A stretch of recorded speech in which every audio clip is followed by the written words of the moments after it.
If there is one thing that strikers are used to, it's getting all the credit. The goal scorers of the team usually receive the most attention, awards, and admiration, but that's not always the case.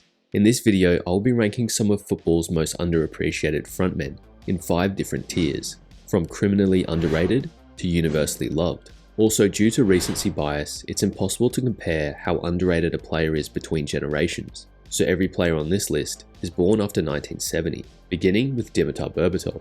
Berbatov was not your typical striker. His game was built on finesse, intelligence, and technique. His first touch and ability to slow the game down were exceptional, but were also qualities that were not fully appreciated during his playing days. Often criticised for his lackadaisical approach, you can't deny its effectiveness.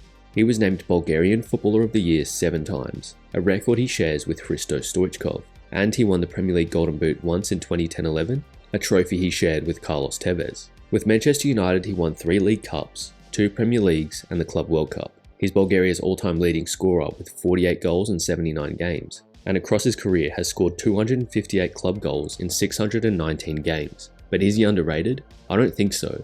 Berbatov is one of those players whose legacy has only grown since his retirement. The fact that his playstyle is extinct in modern football has made him even more of an icon, and for that reason, he goes into the universally loved tier.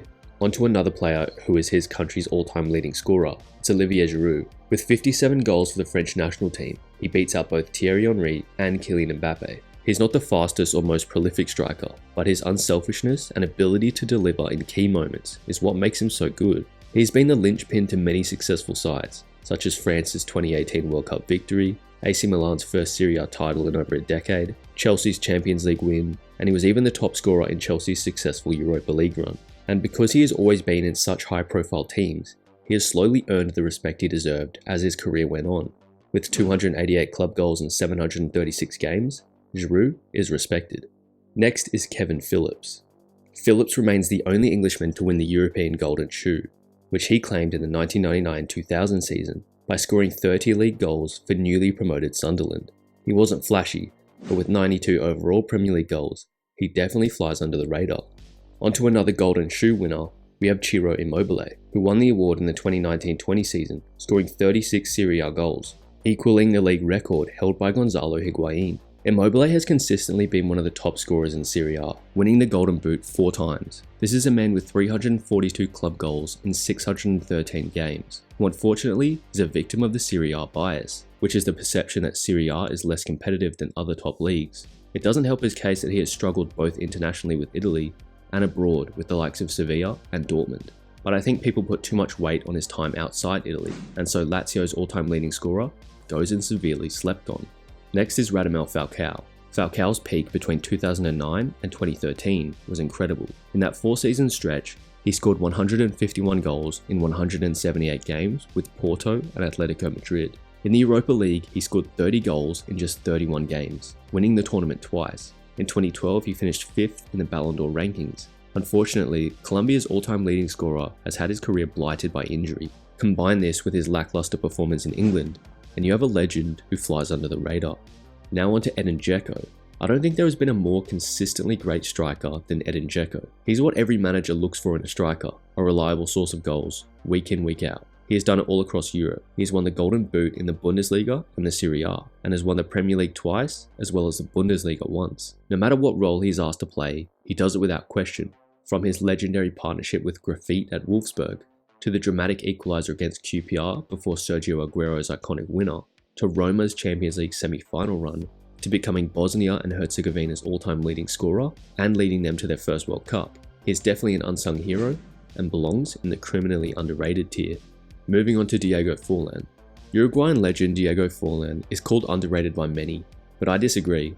The 2-time La Liga top scorer and 1-time World Cup Golden Ball winner scored some fantastic goals and is often looked back on fondly. Next on the list is Antoine Griezmann. Did you know that without Cristiano Ronaldo and Lionel Messi, Griezmann would have won the Ballon d'Or in 2016? He was France's best player in Euro 2016, and arguably their best in both the 2018 and 2022 World Cup, but he was often overshadowed by Kylian Mbappe. From high transfer fees to annoying celebrations, Griezmann is not often seen in a good light, and so the man with 279 club goals falls into the under-the-radar category. Another underrated former Atletico Madrid man is David Villa. Villa was a crucial figure in Spain's golden generation that won the 2008 Euro 2010 World Cup, and 2012 Euro, and he is currently the nation's all-time leading scorer with 59 goals in 98 games. The three-time La Liga champion and one-time Champions League winner is rarely brought up in the conversation of all-time great strikers, despite his achievements, and so he is severely slept on. Now on to Henrik Larsson. The Swedish icon has won the Champions League with Barcelona and the Premier League with Manchester United, but he is actually most well known for his time at Celtic, where he scored 222 goals in 290 games. He won the European Golden Shoe in 2001 while at the Scottish club, and he won the league there 4 times. Despite his prime coming in the Scottish League, he's still highly regarded as an iconic striker and makes it into the respected tier. A striker who wasn't as well received is Gonzalo Higuain, a man who is often remembered for his poor performances in major finals, such as the 2014 World Cup final and the 2016 Copa America final. But despite this, he is also the man who broke the single-season Serie A goal record with 36 goals, and is a 3-time Spanish and 3-time Italian champion. Scoring over 100 goals for Real Madrid has to count for something, so I'm putting him in under the radar.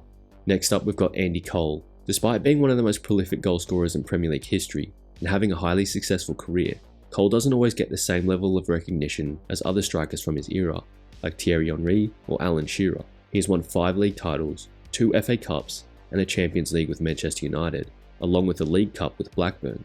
His expert positioning and goal-scoring instincts made him one of the best in a 2-man strike partnership, his best days coming alongside Dwight Yorke. His 187 Premier League goals put him 4th all-time, but he is rarely ever spoken about.